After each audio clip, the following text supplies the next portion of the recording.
দেখতে পাচ্ছ এখানে একটা তৈরি হয়নি তো মনে হচ্ছে নাকি? চলো চলো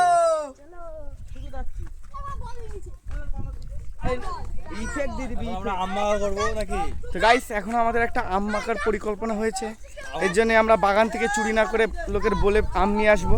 তো বন্ধুরা আমরা এখন চলে এসেছি আমাদের মাঠের আম বাগানে। দেখতে পাচ্ছ পুরো কত বড় আম বাগান রয়েছে। তো এই বাগানে এবার প্রচুর আম হয়েছে। এখানে যে পাহারা দেয় তাকে বলা হয়ে গিয়েছে, তাকে বলে এখন আমরা এখান থেকে কটা আম নেবো। আম নিয়ে সেটাকে পুড়িয়ে মাখাবো, তোমাদেরকে দেখাই। ওখানে মুন্না আম পাড়ছে। তো বন্ধুরা দেখো মুন্না এখানে আম পেড়ে নিচ্ছে বড় বড় দেখে কটা। এই যে এই আমগুলো মিষ্টি হবে তাও আন্দাজ। তো বন্ধুরা আমাদের আম সংগ্রহ করা হয়ে গিয়েছে। এরকম আমরা 5 থেকে 6টা আম নিচ্ছি, বেশি আম নেবো না, কেননা এইসব জিনিস বেশি খাওয়ার জিনিস না, অল্প একটু মুখরোচক জিনিস।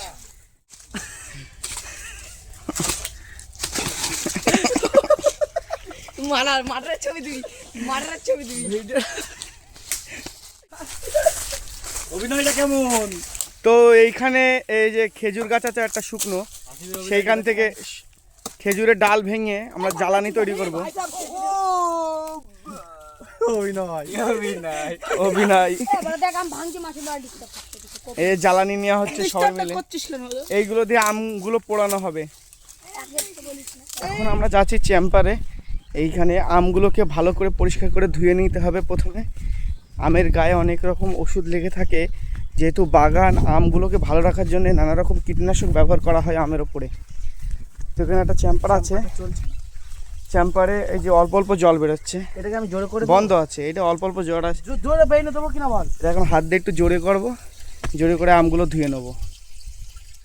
তো গাইস দেখতে পাচ্ছ এখানে একটা তৈরি করে নিয়েছি, এটাকে আরেকবার পানির মধ্যে ধুয়ে নেবো, ভালোই পানি নিচ্ছি। তোমরা দেখতেই পেলে আমরা কিভাবে আমটাকে এখন বিসর্জন দিলাম বলা যায়, আগুনের মধ্যে দিলাম। আমটা এখন পুরো গলে ভেতরে এখন টেক্সচারটা তোমাদের দেখাচ্ছি কী হবে। আর শুকনো লঙ্কা আনতে পাঠিয়েছি, আর গুঁড়ো লঙ্কা আনতে পাঠিয়েছি, ওই দুটো আনার পরে তোমাদেরকে দেখাবো কীভাবে মাখাটা হয়। এখন দেখো যে कौन है ये लोग? कहां से आते हैं? আমাদের আমটা পোড়ানো হয়ে গিয়েছে। আগুনগুলো আস্তে আস্তে কাস্তের মাধ্যমে আগুনগুলো সরানো হচ্ছে। আর এই দেখো হয়নি তো মনে হচ্ছে নাকি? হয়ে গিয়েছে। ও বন্ধুরা দেখতে পাচ্ছ যে আমটা কি সুন্দর হয়েছে। তো দেখো এবার আমগুলোকে বের করা হচ্ছে। ও গরম গরম গরম কীভাবে বের হচ্ছে দেখো আম। কীসব কথাবার্তা বলছি আমি ভিডিওর ভেতরে। ও পুরো ভেতরে একদম ভেতরে দেখতে পাচ্ছ গাইস, মাখন, পুরো মাখন হয়ে গিয়েছে ভেতরে। ঘুরে ঘুরে আসে, ঘুরে ঘুরে পুরো তো আর একটা কলার পাতা নেওয়া হয়েছে। ওই চাম্পার চলছে তো, পানি ফুটে করা হচ্ছে, এখন ছোলা হচ্ছে আমগুলো। ছোলো হয় যা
ভর্তা দেখো কি সুন্দর বানিয়েছে, যে ভর্তা খাওয়ার জন্য বিষাক্ত সব পৃথিবী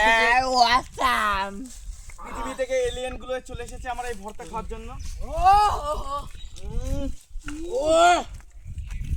কি খাওয়ার জিনিস না, খুব মুখরোচক একটা জিনিস বানিয়েছি আজকে। বাড়িতে তোমরাও ট্রাই করে দেখো, ভালো না লাগলে তবে আমাকে বলবে। আর পারলে এর ভেতরে অল্প একটু সর্ষের তেল আমরা আনতে ভুলে গিয়েছি, সর্ষের তেল দিলে সেন্টটা আরো ভালো হবে, সর্ষের একটু তেল দিলে। এখন খাই, প্রায় শেষ। এই পানি খাবি না কেউ, এই পানি খাবি মনে করছিস। তো বন্ধুরা এইটাই কিন্তু সিজন আম খাওয়ার। এই সিজনে এইভাবে আম না খেলে কিন্তু তোমার জীবন অন্ধকার। অবশ্যই এইভাবে আমটা বানিয়ে আমার কথা শুনে খাও, বন্ধুরা মিলে খেলে আরো বেশি ভালো লাগবে। বাড়িতে হোক বন্ধুরা মিলে হোক বানিয়ে খাও, এত সুন্দর খেতে তোমাদের আমি বলে বোঝাতে পারবো না। তো ভিডিওতে অবশ্যই একটা লাইক দিয়ে দিও।